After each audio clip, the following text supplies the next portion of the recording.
fue un poco difícil este periodo de adaptación, pero al mismo tiempo fue muy divertido de lo que me cuentas. Fue como mucho contraste ahí.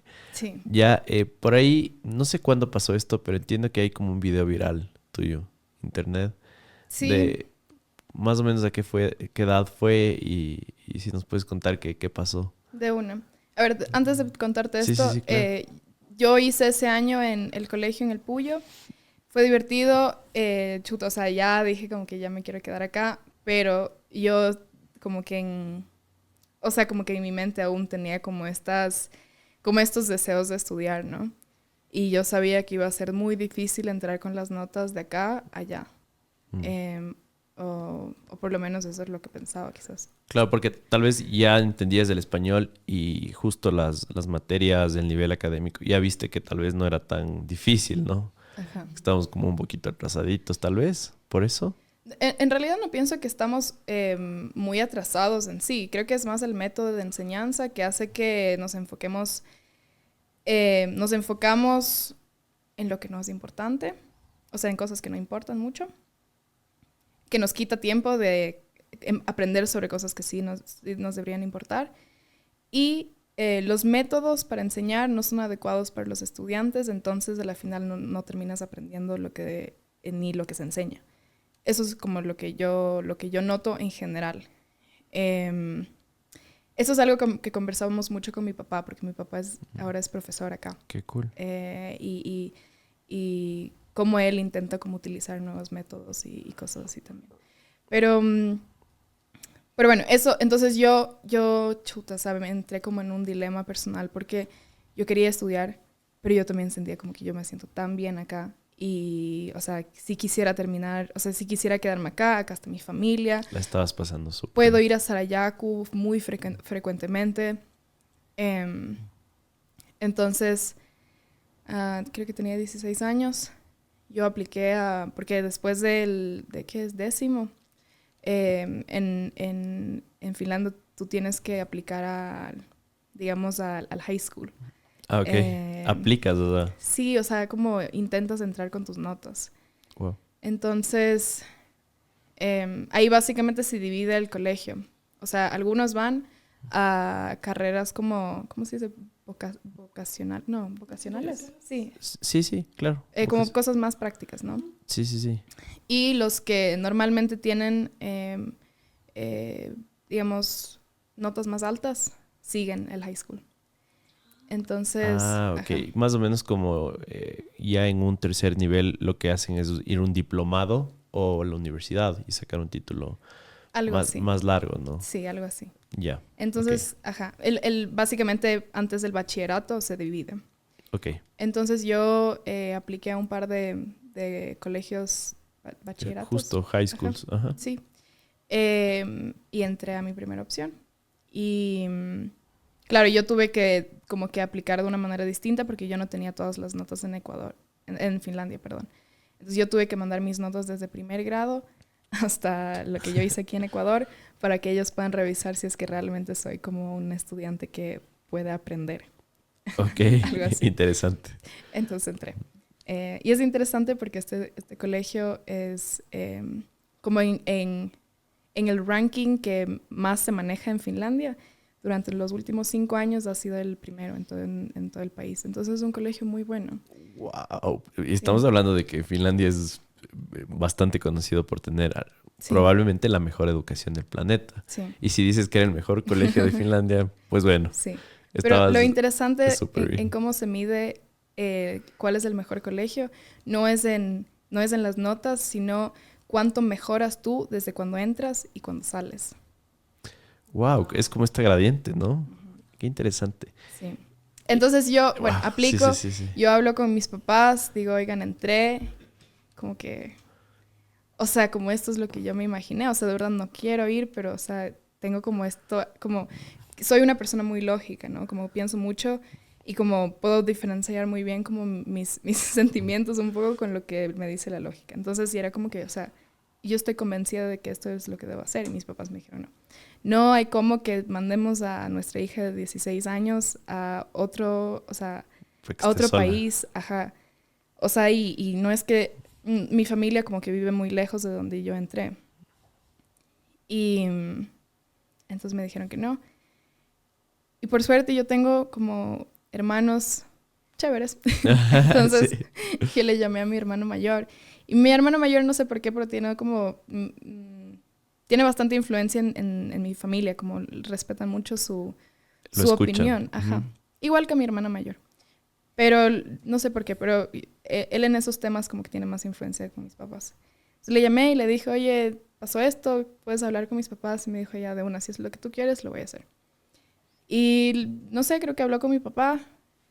Y así, dolidos, mis papás me dijeron como que... Ya. Ajá, pero faltando como que un mes para entrar al colegio. Yo ya acepté, o sea, sin saber, no sé si sabías que podía ir o no, creo que solo acepté y dije como que si no me dejan ir ya nada, o sea, pero acepté el puesto. Y me fui y viví 3 años sola en Finlandia hasta acabar el colegio. Y acabé el colegio, me quedé creo 1 o 2 meses trabajando para tener como que algo con qué vivir cuando regresaba a Ecuador. Entonces como para ahorrar un poco de dinero y de ahí me vine acá cuando terminé el colegio. Y aquí estoy. Wow. Sigo acá. Qué interesante. Sí. Yo supongo que ahora que tienes acceso, tal vez por comentarios, tal vez por, no sé, sea la fuente que sea, tú en serio puedes comparar, ¿no? Lo que hablábamos y por qué te interesa tanto la educación. Porque entiendo que acá todavía estamos como que con un sistema educativo que está basado mucho en como una época industrial en la cual te enseñan a hacer como que tareas repetitivas y quieren hacerte muy bueno en esto, pero se olvidan de cómo eres como persona, habilidades blandas y tantas cosas.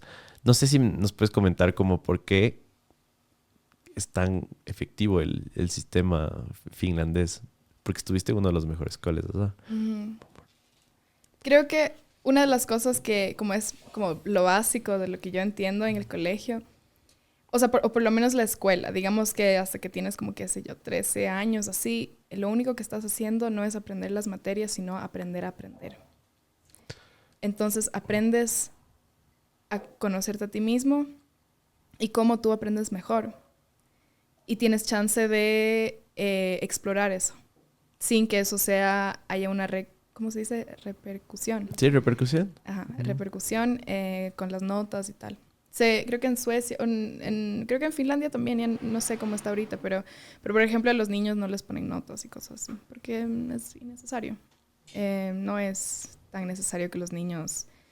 o sea, como que el profesor debe poder evaluar si es que el niño está bien o no está bien, pero no necesita como que ponerle al niño un 8 o un 10, porque al final si está aprendiendo con un 8, está bien, o sea, va a mejorar en algún rato.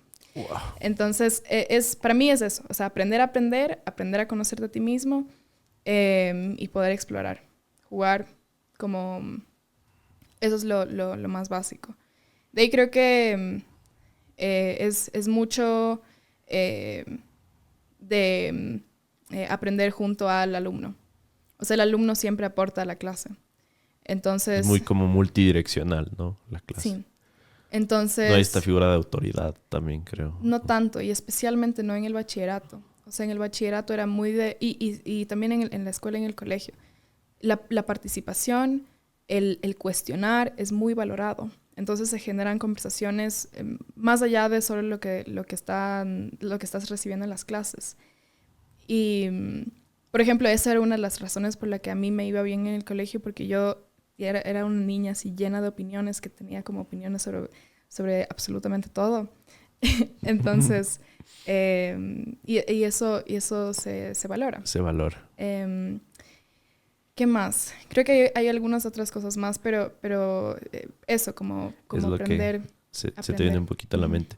Entiendo también que ser profesora ya es como algo muy prestigioso. Sí. Te pagan bien. Es difícil ser un buen profe. No sé si te pagan bien. Ah, ¿no sabes? No. ¿Ya? No. Mejor que acá, supongo. O sea, sí. en un ranking de carreras. Sí, definitivamente. Yo sí siento que los profesores allá deberían tener mejor pago, porque están haciendo, y aquí también, están haciendo un trabajo muy, muy valioso, un trabajo muy cansado que requiere muchas horas extras y deberían tener la seguridad de que puedo vivir tranquilo, o sea, y puedo hacer mi trabajo bien. O sea, creo que es un trabajo que no es no, o sea, eso es uno de los trabajos más importantes de una sociedad. Creo que vivimos en un mundo un poco al revés, ¿no? En el cual hay otras carreras que no aportan tanto a este mundo y que son más remuneradas. Siento que desde los agricultores, los profesores, que son cosas indispensables para que se desarrolle la sociedad, Claro. Están como infravalorados y Claro. no están remunerados de una forma justa. Y sabes, y hay incluso como muchos casos de mini corrupción en el sistema de educación, en donde, o sea, donde básicamente puedes pagarle al profesor para que te acolite y cosas así. Estadísticamente, si alguien te paga mejor, si tienes un buen sueldo, no vas a cometer actos de corrupción. Esto es algo interesante que es un poco delicado hablarlo en Ecuador, creo yo, porque se critica mucho los sueldos públicos. Porque no se merecen y no trabajan y tal. Y a veces sí estoy de acuerdo que no hacen nada bueno Sí. ciertos servidores públicos. Pero, digamos, la probabilidad de que que se cometan actos de corrupción es baja, o sea, baja muchísimo si es que tienen un sueldo bueno.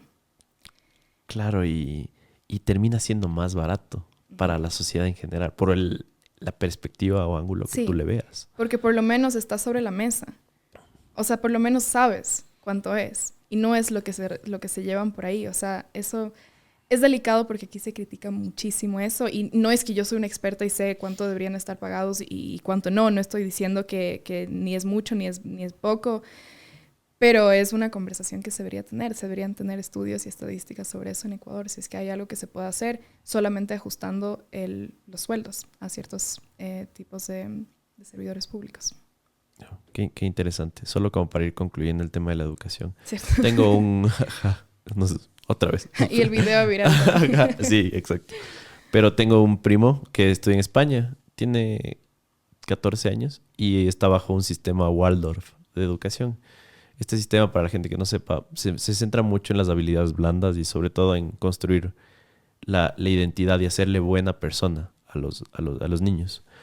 Y es completamente diferente a lo que se hace acá en el sistema público, ¿no? Y tengo otras dos primitas que estaban en un sistema gringo, ya que es muy parecido al de acá, creo yo. Tal vez un poco más flexible, pero se parece bastante. Y es impresionante la diferencia en sus personalidades. Él está siempre feliz, no necesita una tablet, un celular, es como, es una locura, ¿no? Entonces siento que como padres debemos como investigar muchísimo en un 2024 qué realmente es la educación, ¿no? Porque como que solo seguimos haciendo lo que hicieron nuestros abuelos y a veces esa sabiduría es importante, pero siento que en la educación hay tantos avances ahora que hay que estudiarlo un poquito. Pero bueno, yendo al tema de tu primer video viral, porque tienes algunos. Sí. A Cuéntanos ver, un poco. solo tengo que añadir algo De al anterior, una. pero porque siento que como que mucho de lo que dije es como observando como digamos lo que falta en Ecuador, Sí, pero sí, creo que hay sí. muchísimo valioso en la educación que yo he recibido acá. O sea, yo siempre digo como que, o sea, la mitad que yo recibí como que en cuanto a la educación fue lo académico que yo aprendí en Finlandia, pero también fue como ser de este país, y ser de la Amazonía y crecer en Sarayaku y como que tener todo ese conocimiento. Entonces, hay un montón de cosas valiosas aquí también.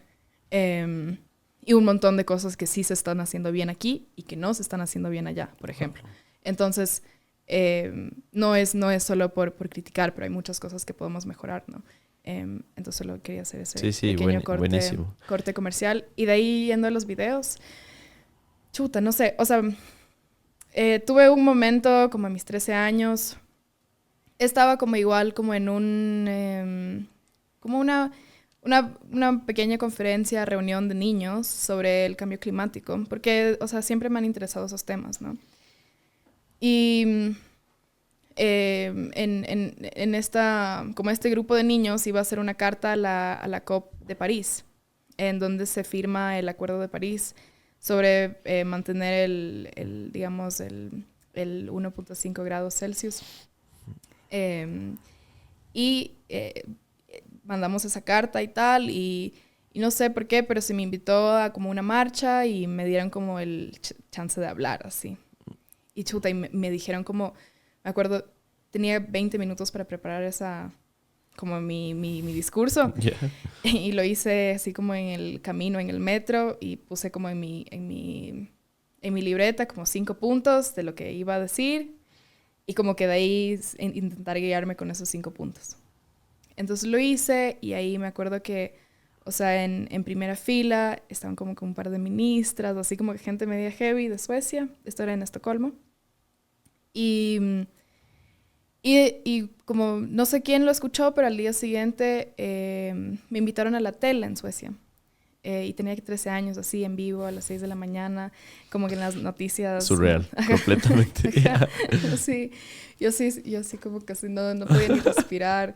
Eso fue como que el primer momento, así, como de exposición, quizás. De ahí, creo que un video que se hizo viral un poco fue un discurso que yo di igual en una conferencia climática en Madrid, en la Yeah. COP25. Y así como, o sea, imagínate, en la sala habían que 30 personas. Y después, como un par de horas, no dejaba de sonar mi celular, porque creo que lo sacó como Al Jazeera, Yeah. un medio internacional. Y como lo sacó un medio internacional, también hay Ecoavisa y El Comercio y El Universo. Y ahí fue como que así un mini boom. Eso fue muy interesante.